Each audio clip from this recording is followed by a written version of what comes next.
हमारे बहुत सारे ऐसे किसान साथी होंगे जिनकी गेहूं की फसल 40 से 50 दिन की हो गई है।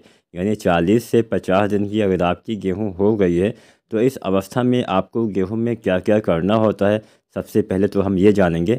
इसके साथ साथ हम आपको ये भी बताएंगे कि आप गेहूं में पैदावार कैसे बढ़ा सकते हैं। नमस्कार किसान साथियों, SRJ किसान चैनल पे आपका एक बार फिर से स्वागत है। अगर चैनल को सब्सक्राइब नहीं किया है तो सब्सक्राइब करिए। कोई भी सवाल हो तो आप नीचे कमेंट करिए और वीडियो को लाइक भी करिए। तो चलिए जानते हैं 40-50 दिन पे हमें क्या क्या करना चाहिए। सबसे पहले तो हम दूसरा पानी इस अवस्था में लगाते हैं, लेकिन इससे पहले और इससे बाद में भी आप सिंचाई कर सकते हैं। अब सिंचाई का सीधा सीधा संबंध आपकी मिट्टी के हिसाब से होता है। जैसी आपकी मिट्टी वैसे आपको पानी देना चाहिए। मिट्टी अगर हल्की होती है तो वहाँ पे नमी बहुत जल्दी चली जाती है, तो हल्की मिट्टी में ये समय जल्दी भी आ सकता है। और भारी मिट्टी में जो जहाँ पे पानी ग्रहण करने की क्षमता ज़्यादा होती है वहाँ पे ये समय कुछ देर बाद भी आ सकता है। तो औसतन 40-50 दिन में या इसके बीच में आपको सिंचाई जो है वो दूसरा वाला पानी लगाना चाहिए। और दूसरा पानी लगाने के बाद हम कुछ चीज़ों का इस्तेमाल चाहें तो कर सकते हैं, करना ही चाहिए, तभी आपको अच्छा उत्पादन मिलेगा, अच्छा लाभ मिलेगा। तो यहाँ पे आपको इस्तेमाल करना है सबसे पहले यूरिया, यानी नाइट्रोजन की पूर्ति करनी है। बिना नाइट्रोजन की पूर्ति के कभी भी हम अच्छा पैदावार किसी भी फसल में नहीं ले सकते हैं। और गेहूं में भी आपको यूरिया 3 बार डालना होता है। पहली बार 1/3 मात्रा बुआई के समय, 1/3 मात्रा पहले पानी पे और 1/3 मात्रा दूसरे पानी पे हम गेहूं में इस्तेमाल करते हैं। लेकिन हम बुआई के समय क्योंकि हम DAP खाद का इस्तेमाल करते हैं तो DAP में भी नाइट्रोजन पाया जाता है, तो पहली यूरिया हम कम कर देते हैं। लगभग आपको पहली यूरिया डालना होता है, मात्रा की बात की जाए तो आधा बैग यानी 20, 22 या 25 किलो हम पहली बार बुआई के समय यूरिया डालते हैं। उसके बाद पहले और दूसरे पानी पे एक एक बैग यूरिया डालते हैं। कोई अगेती वाली वैरायटी है जो अधिक उत्पादन देती है, उसमें यूरिया की मात्रा पहले और दूसरे पानी पे 10 से लेकर 20 किलो तक आप बढ़ा भी सकते हैं। क्योंकि अगेती वैरायटी जो DBW वाली खासकर वैरायटियाँ होती हैं उसमें ज़्यादा खाद देने का रिकमेंडेशन जो है वैज्ञानिकों के द्वारा सिफारिश की गई है, तो उसमें थोड़ा ज़्यादा यूरिया आपको देना चाहिए। साथ में अन्य खादों का इस्तेमाल भी ज़्यादा करना होता है। तो पहली चीज़ तो आपको 40-50 दिन पे सिंचाई करना है। सिंचाई के बाद आपको यूरिया खाद का इस्तेमाल करना है।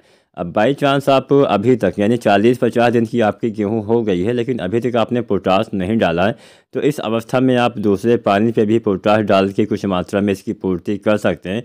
जो MOP पोटास 60% वाला आता है, लगभग 25 किलो या 30 किलो तक आपको इस्तेमाल कर देना है। यूरिया के साथ पोटास का इस्तेमाल आपको करते हैं तो अच्छा लाभ मिलेगा। एक सवाल ये भी आता है कि क्या हम यूरिया खाद के साथ पोटास डाल सकते हैं? जी हाँ, आप बिल्कुल डाल सकते हैं।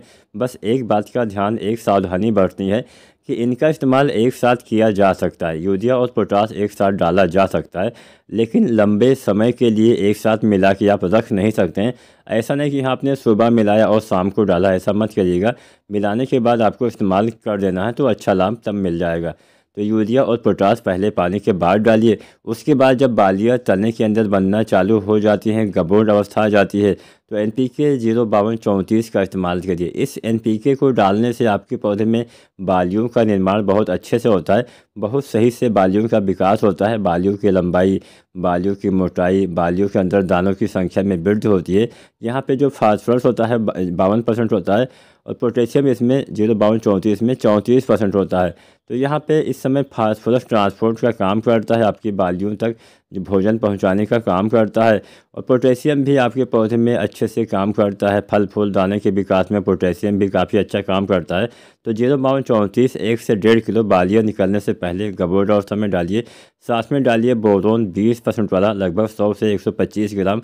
बोरोन डालने से पौधे में पॉलिनेशन बहुत अच्छे से होता है, जिसे हम परागण बोलते हैं, अच्छे से होता है। जब परागण अच्छे से होता है तो दाने का भराव सभी दाने के अंदर आपका जो गेहूं है यानी जो बीज है वो बन पाता है। तो आप ऐसा कर सकते हैं, अच्छा लाभ आपको अवश्य मिलेगा। जब बालियाँ निकल आती हैं तो 0-050 NPK भी आप चाहें तो डाल सकते हैं। तो बस हमने यहाँ पे 40 दिन से लेकर एकदम अंत तक आपको बता दिया क्या क्या करना चाहिए। अगर आप ऐसा करते हैं तो आप भी गेहूं में अच्छा पैदावार ले पाएंगे। वीडियो और जानकारी अच्छी लगी हो तो लाइक शेयर करें और चैनल को सब्सक्राइब नहीं किया है तो सब्सक्राइब करें। धन्यवाद।